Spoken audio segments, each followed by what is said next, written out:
Hello मेरे प्यारे बच्चों। इस वीडियो में हम लोग देखने वाले हैं SOCl2 यानी सल्फोनिल क्लोराइड का स्ट्रक्चर। सबसे पहले इलेक्ट्रॉनिक कॉन्फ़िगरेशन लिखते हैं हम लोग सल्फर का। ये हो जाएगा 1s2 2s2 2p6 3s2 और 3p4 यानी आउटर शेल में कितने इलेक्ट्रॉन है इसके 4 2 6। ऑक्सीजन की बात करें तो इसका इलेक्ट्रॉनिक कॉन्फ़िगरेशन हो जाएगा 1s2 2s2 और 2p4। इसके आउटर शेल में कितने इलेक्ट्रॉन है 6।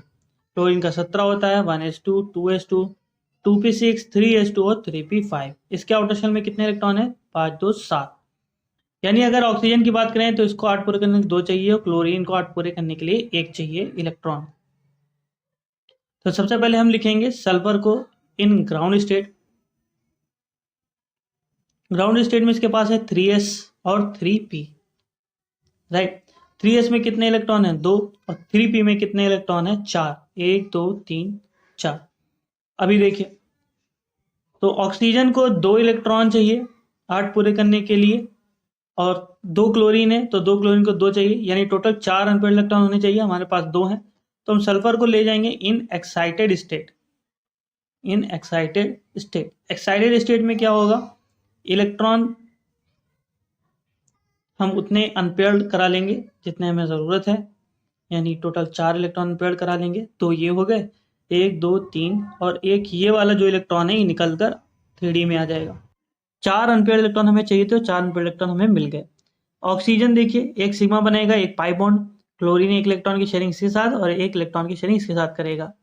पाई बॉन्ड हाइब्रिडाइजेशन पार्टिसिपेट करता नहीं है, इसीलिए 1s और 3p मिलेंगे, 4 नए ऑर्बिटल बन जाएंगे। तो हम लिख लेते हैं सल्फर इन SOCl2। 4 नए ऑर्बिटल बनेंगे, इन्हें बोलेंगे हम sp3 हाइब्रिडाइज्ड ऑर्बिटल, राइट। और हाइब्रिडाइजेशन हो जाएगा sp3। तो एक में ये जो हमारा D वाला है ये पाई बॉन्ड बनाएगा और हाइब्रिडाइजेशन पार्टिसिपेट नहीं करेगा। यहाँ पर एक क्लोरीन एक इलेक्ट्रॉन की शेयरिंग कर लेगा, दूसरा क्लोरीन एक इलेक्ट्रॉन की शेयरिंग कर लेगा। ऑक्सीजन एक की शेयरिंग करके सिग्मा बॉन्ड और एक की शेयरिंग करके पाई बॉन्ड का फॉर्मेशन करेगा।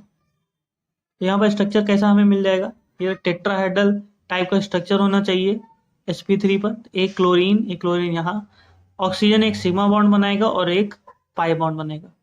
अभी देखिए ये जो एक बचा हुआ है बॉन्ड, यहाँ पर क्या मौजूद होगा, लोन पेयर मौजूद होगा। इस ऑर्बिटल में लोन पेयर मौजूद होगा। तो सिमिलरली जैसे अमोनिया का पिरामिडल शेप होता है उसी तरीके से सल्फोनिल क्लोराइड का शेप बन जाएगा। इसे हम डिस्टॉर्टेड टेट्राहेड्रल भी कह सकते हैं।